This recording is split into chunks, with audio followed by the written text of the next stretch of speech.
Hello folks, Silver Serpent here, and today we're going to take a look at that Psycho reference in a Resident Evil game, specifically Resident Evil Code Veronica. Now grab your snacks, sit back, and relax. Now I'm assuming that you're watching this video because you have already watched Psycho, because honestly, who hasn't? That shower scene in that movie is an iconic moment in the history of cinema culture. And also, I'm assuming that you have already played Resident Evil Code Veronica, and you're utterly curious how it's connected to this classic horror film.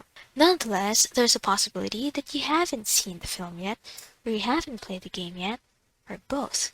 Since we'll be talking about the main plot twist of the movie and game, this is your official spoiler warning. Alfred Hitchcock has created many incredible films, and one of them is the legendary 1960 film Psycho.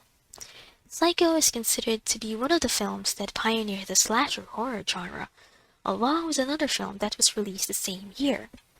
Do you have any idea what the other horror film is? Share it down in the comment section. Now on the other hand, Resident Evil Code Veronica is like that complicated middle child. Not exactly a fixed camera angle type of gameplay like the first 3 Resident Evil games, because the camera tends to follow your character in some places of the game, but doesn't have the newer graphic style or over-the-shoulder type of view either like in Resident Evil 4. However, even if this game doesn't have the main number in their title, it's a fan favorite for most Resident Evil fans in general. One reason why it really touched the hearts of plenty of game players is the plot or storytelling. Code Veronica didn't hold back when it came to killing one of the supporting characters. But that's not the only surprise that awaits you. The reveal of the antagonist of the game is something that players were not ready for. Throughout the first arc of the game, a man named Alfred Ashford would give you a hard time as you try to escape his island, and you'd have to deal with his deranged twin sister Alexia too. There was one scene in the game when Alexia could be heard laughing from the inside of the castle as lightning roars in the background. This scene is somewhat similar to when Norman Bates' mother can be seen in their house near the Bates Motel. But we all know that it's not really Norman Bates' mother, right? Norman Bates has been pretending to be his mother and even talking to his mother when he's alone in their house. Alfred Ashford has done the same thing. From dressing up to look like his twin sister Alexia to talking to her in their castle.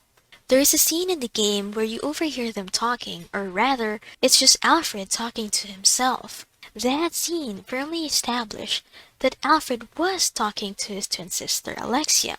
But then we were all shell-shocked when we found out that there never was an Alexia after all.